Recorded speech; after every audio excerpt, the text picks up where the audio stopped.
গতকাল যে ঘটনা রাজ্যে একের পর এক দুষ্কৃতী হামলা সেরকম দেখাই যাচ্ছিল, কিন্তু গতকাল যে ঘটনা ঘটেছে সেটা কিন্তু একদমই অন্যরকম। কারণ এই যে কয়েকদিন থেকে যে রাজনীতি মহলে কোনো সময় হামলা, কোনো সময় কারো বাড়িতে একের পর এক ঘটনা ঘটছিল, বিরোধী দলনেতা ছিলেন শুভেন্দু অধিকারী এবং তার যে পেয়ে তার উপরে হামলা এবং তার উপর গুলি করে তাকে খুন করা হলো এবং ড্রাইভার সহকারে।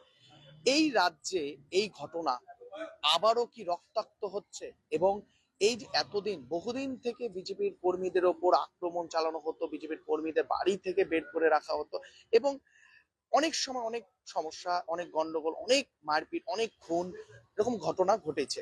এবং আহ, এই মুহূর্তে আমি রয়েছি শিলিগুড়িতে, যেখানে শুভেন্দু অধিকারীর খুব কাছের মানুষ বলা চলে, ছোট ভাই দীপঙ্কর আরোরা তার সাথে রয়েছে। দাদা, এই যে ঘটনা কিভাবে দেখছো? খুব মর্মান্তিক ঘটনা এবং এটা না হওয়া উচিত ছিল, কাম্য না এটা হওয়া। এবং আমরা এর শেষ দেখে ছাড়বো।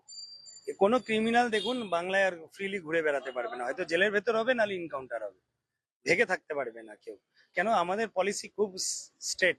আমরা এখানে একটা সুশাসন দিতে আসছি। রামরাজ্য মানে কি? যেখানে কোনো অন্যায় হবে না কারোর সাথেই, সেটা মহিলার সুরক্ষা যদি বিঘ্নিত হয় তাও, বা অন্য কিছুতেও আমরা এখানে কিন্তু স্ট্রিক্ট অ্যাকশন নেব। আর এই চন্দ্রর সঙ্গে তো আমার ব্যক্তিগত খুব ভালো রিলেশন ছিল, আমরা একসাথে অনেক সময় কাজও করেছি। এই লাস্ট দিন যে ভবানীপুরে গিয়ে আমরা র্যালি, যেটা আমাদের একটা এন্ডিং র্যালি হলো এই ইলেকশনের জন্য, সেই দিনও ওর সঙ্গে দেখা হলো, আমার সঙ্গে গলা মিললো, তারপর অনেক কথা টথা হলো। তারপর বললো, দাদা এসো, ইলেকশনের পর আমরা জিতবই। আমরাও কনফিডেন্ট ছিলাম। হয়তো টিএমসি ওদের লাগে যে হঠাৎ করে হেরে গেছে, কিন্তু ওরা তো পায়ে জমিতে পা রেখে চলছিল না, তো হাওয়াতে চললে ওরা বুঝতে পারিনি মানুষের পালস। কিন্তু আমরা জানতাম এবার আমরা ভালো সরকার, মানে একটা ভালো সংখ্যা নিয়ে আমরা সরকার গঠন করব। তো খারাপ লাগে কেন, ব্যাকগ্রাউন্ডে থেকে যা কাজ করেছে দাদার জন্য এবং করছিল যেটার জন্য, তাই জন্যই হয়তো মারা হয়েছে। এখন পুলিশ বলতে পারবে আরো ভালোভাবে যে ঘটনা কি কি। দাদা, এই যে ঘটনা, মানে এক সময় বিজেপির কর্মীরা বাড়ি ছাড়া থাকতো এবং এই যে সরকারে আসা, এবার মানে এটা কিরকম ভাবে দেখছেন? মানে এই যে একের পর এক হামলা। এরাই তো করছে হামলা, এরা তো গুন্ডা বেসিকলি। এরা পার্টিটা দেখবেন, এরা চলে কিসের, কাটমানি, গুন্ডাবাজি, তোলাবাজি, জমি দখল, এই চুরি, ল্যান্ড চুরি, কাউর দেখবেন কয়লা চুরি, এই বালি চুরি, এগুলোই তো করে গেছে, চাকরি চুরি। তো এই সরকার থেকে আর কি এক্সপেক্ট করতে? আর এই এই লোকদের যাদের এদের যারা টিএমসি কে সাপোর্ট করে, আমিও তাদের বলছি কি ঘেন্না লাগছে, এখন আর ভাল লাগছে না। বাংলার মানুষও এদের রিজেক্ট করেছে, এরা তো আর উঠে আসবে না। আপনাকে বলছি 6 মাস পর দেখবেন এদের পার্টি অফিসের তালা খোলার লোক, মানে তালা দেওয়া খোলার লোক থাকবে না। এদের এই অবস্থা কেন? এদের তো কোনো আইডিওলজি নেই, নীতি নেই। এরা চলছিল হলো কামাই, তাড়াতাড়ি কামাই করার হলো এরা পার্টি। দাদা, কি মনে হচ্ছে, মানে গতকালকে যে ঘটনাটা ঘটে এটা কি সমস্তটা প্ল্যান করে করা হয়েছে? অবভিয়াসলি প্রি প্ল্যান, না হলে ওইভাবে ফিল্মি কায়দায় মানে গাড়ি আটকানো, তারপর ওর বাঁদিক দিয়ে যেখানে বসে আছে ওখানে গিয়ে বাইক থামিয়ে গুলি করা আর বেরিয়ে যাওয়া, এটা তো একদম এক্সপার্ট লোক প্রথম কথা। আর ডেফিনেটলি এটা রেকি করেই করা হয়েছে, মানে ওর পেছনে পড়ে। মানে কি মনে হচ্ছে এই যে ভোট শেষ হওয়ার পর এই যে অশান্তি ওরা কিভাবে মানে স্বীকার করছে?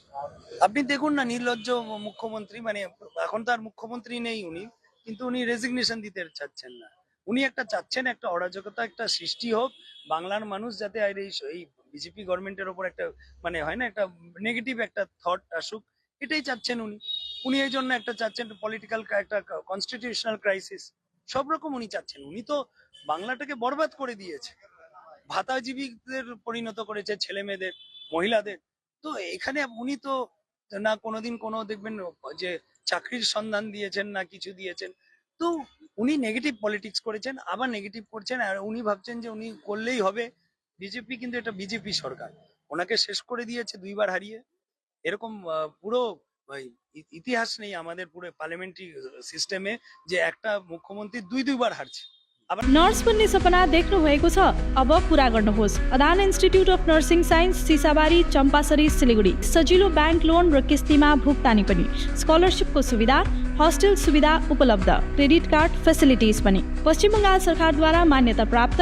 आजै सम्पर्क गर्नुहोस् Adan institute of nursing signs. একই লোকের কাছে হারছে, এটা কিন্তু একটা ইতিহাস, বিরল একটা, এটা হয়তো আর কেউ রিপিট করতে পারবে না। তো উনি নির্লজ্জ। আর এই ওনার দটলাও একদমই একদমই, মানে আমি বলছি, আমি তো গতকাল লাইভ এসে বললাম যে এই পার্টির কোনো কর্মী কোনো সমর্থকদের আমাদের নেওয়া উচিত না। এটা তো আপনাদের দলের উচ্চ যারা নেওয়া রয়েছেন উচিত। তারাও বলছেন। এরা কি করছে এখন এই আমাদের র্যালি ট্যালিতে বুঝি না এখন একটা পাবলিক র্যালিতে যদি কেউ রং মেখে আবির মেখে আসে আমরা তো বুঝি না কে কোনটা ফটো উঠাচ্ছে আমরাও উচ্ছ্বাসে একটা এই অনেক সময় চিনেও আমরা মানে কিছু বলতে পারি না নাহলে ওখানে একটা সিন ক্রিয়েট হবে আমাদের হয়তো কর্মীরা ওদের উপর চড়া হয়ে যাবে। তো গতকাল রাত থেকেই তো সিআরপিএফ রাজ্য পুলিশ ছিল, মানে তোমার কি মনে হচ্ছে, মানে নিরাপদ সেরকম মনে করছো? আর শিলিগুড়িতে আমাদের কোনো এমএলএ এখানে নিয়েছেন? তারপরও দাদা মানে এরকম তো এই যে হঠাৎই কাল একটা ঘটনা ঘটে গেল, মানে তারপরও মানে একটা নিজের থেকে না আমার পার্সোনালি মনে হয় না। ওরা দেখুন ওরা হায়ার করতে পারে, শিলিগুড়ির বুকের কোনো কারোর দম নেই এগুলো করার। আর এই এই কালচারটা আমাদের নেই, এটা বলাও ঠিক হবে। আমাদের কোনোদিন এই কালচার ছিল না, এখনো মনে হয় নেই, আমি আশা করতে পারি। তাই জন্য সিকিউরিটি তো আমার লাগে না। আমি গতকালও ওদের বলেছি যে এখানে থাকবেন না, তো ওরা রাত অব্দি দিয়েছে, তারপর আজকে সকালে ওদের মোড়ে পাঠিয়ে দিয়েছে। বলছে ও রাস্তায় দেখবেন ওরা দাঁড়িয়ে আছে। আমি বললাম দাদা প্লিজ ইয়ে আমি তো কেন এটা খুব একটা বাজে একটা ইঙ্গিত দেয়। আমার সিকিউরিটি কেন লাগবে? আমি চোর না ডাকাত? আমি কি আমি একটা ছোট্ট একটা ক্ষুদ্র আমি একজন কার্যকর্তা বিজেপি, আমার কেন লাগবে সিকিউরিটি? আর আমি তো কারোর সঙ্গে কোনো 2 নম্বরই কোনো কিছু, পাবলিক আমাদের সাপোর্টে আছে এখানে। রাত্রিবেলায় যখন ওই কেন্দ্রীয় বাহিনী আর পুলিশ এসেছিল প্রচুর ছেলেপেলেরা এসে গেছে, কিন্তু ওটাতে তো আরো মানুষের কাছে একটা আতঙ্ক তৈরি হবে, কিছু হবে। তো আমি ওটা ডিফিউজ করে বললাম তোরা চলে যা, আমিও যাই। সারা রাত ঘুমাতে পারিনি, চন্দ্রের চেহারাটা আমার মুখে ভাসছে। দাদা, এই যে কিছুদিন আগে ঘুঘুমারি যে গ্রাউন্ড মাঠে সেখানে সভা করলেন শুভেন্দু অধিকারী, সেখানেও তিনি ছিলেন, সেখানেও তোমার সাথে একটা ভালো সম্পর্ক কথা, মানে তার যে মানে মানে এতদিন একটা বন্ধু টাইপের মেশা ছিল, তারপর হঠাৎ এই খবর আসাতে মানে কতটা। দেখুন উনি তো মর্মাহত একদম, উনি দেখবেন উনি ভেঙেও পড়েছেন একটু, হয়তো দেখাবেন না কেন, একটা এত বড় ব্যক্তি উনি তো দেখাবেন না ওটা পাবলিক, কিন্তু উনি তো ডেফিনেটলি কেন উনি আমি জানি একটা সফট কর্নার আছে ওনাকে দেখে যেরকম মনে হয় যে যেরকম বা উনি ওটা করতে হয় কেন, অনেক সময় দেখবেন পলিটিক্যালি রাফ অ্যান্ড টাফ হওয়া জরুরি, কিন্তু ব্যক্তিগতভাবে কিন্তু উনি খুব সফট টাইপের লোক। এবং ওনার জন্য যারা কাজ করে, হ্যাঁ, এবং আপনাকে বলছি যারা পুলিশরা ওনাকে যারা পাইলট দেয় দেখবেন সবাই শুভেন্দু অধিকারীর কনভেতে যেতে চায়। কেন? কারণটা কি জিজ্ঞেস করবেন, এটা এটা আমার কথা না, এটা পুলিশ মহলেই জানে কেন। ওনার ওই ব্যবহার, ওর ভালোবাসা স্নেহ, জিজ্ঞেস করা যে খেয়েছো কি। এই যে আমরা যাই, আমি যখন ওনার সঙ্গে গাড়িতে বসি, খেয়ে নাও যতক্ষণ না খেয়েছে, আবার সবাইকে জিজ্ঞেস করে, আমাকেই না, ইভেন যে গাড়ি চালাচ্ছে ওনাকে গাড়ি চালককেও জিজ্ঞেস করে যে খেয়েছো। তো এটা কোন নেতা করে বলুন তো আমার? মানে অনেকটাই মানে ওনার সাথে ছিল, এবং উনিও হয়তো নিজের মন থেকে অনেকটা ভেঙে পড়েছে হয়তো কারণ। এই যে কিন্তু দাদা আপনি তো ডাবগ্রাম ফুলবাড়ি এলাকাতে মানে মানে খাওয়া দাওয়া ছেড়ে মানে একটানা চলা, এবং সেই পথে জয়ী, এবং সেখানেও শিখাদিকেও দেখা যায় যে বিনা সিকিউরিটি, এবং শঙ্কর দাকে দেখা যায় স্কুটিতে করে ঘুরে ফেলায় ঘুরতে থাকে। তো এই ক্ষেত্রে কি মনে হয়, মানে তাদের কি নেওয়া উচিত এখন? আমি তো গতকাল শঙ্কর দার সঙ্গে ওই হসপিটালের বাইরে আমার কথা হলো। আমার একজন ভাই ছিল ওখানে, উনি ওনার সঙ্গে ওই ভাই আমাকে ফোন করছিল, বললো শঙ্কর দা আছে কথা বলবে। তো শঙ্কর দাকে বললাম হ্যাঁ দেও। তো শঙ্কর দাকে বললাম দাদা হাত পায়ে জড়ছি, সিকিউরিটি না, এটা আমার ব্যক্তিগত ব্যাপার, উনি নেবেন না। শিখাদিরও নেওয়া উচিত। শিখাদিকে 2-3 বার মহিলাদের দিয়ে অ্যাটাক করার চেষ্টা করেছে, তো আমার মনে শিখাদিরও নেওয়া, এটা আমার পার্সোনাল। তারপর উনি নেবেন না ওনার ব্যাপার। দেখুন ওনারা থাকলে না বাকিরা সব ঠিক থাকবে। একটা যদি কোনো ইনসিডেন্ট হয়ে যায়, এখানে তো টিএমসির বলে কিছু থাকবে না, কোনো নেতা বাড়িতে থাকতে পারবে না, কোনো কর্মী কোনো গুন্ডা বাড়িতে, আর মানে বিজেপি কেউ ছাড়বে না। তাহলে আমরা তো ওই জায়গাটা চাই না বলেই ওনাদের বলি যে সিকিউরিটিটা নেই।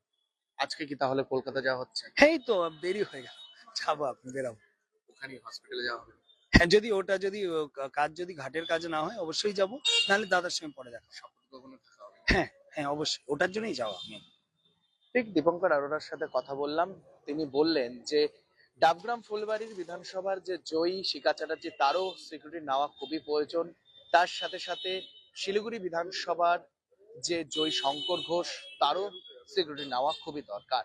এবং দীপঙ্কর আরোরার সাথে কথা বললাম, তিনি বললেন যে শিলিগুড়ি এবং উত্তরবঙ্গে এরকম নেই যে এই যে হাওয়া যে কোনো সময় গন্ডগোল কোনো সময় সেগুলো তৃণমূল করছিলেন, সেরকমটা কিন্তু তিনি বললেন। এভাবে প্রত্যেকটা আপডেট আপনাদের সামনে তুলে ধরবো, চোখ রাখুন এসকে লাইভে। नमस्कार, আমি দেবাশিস।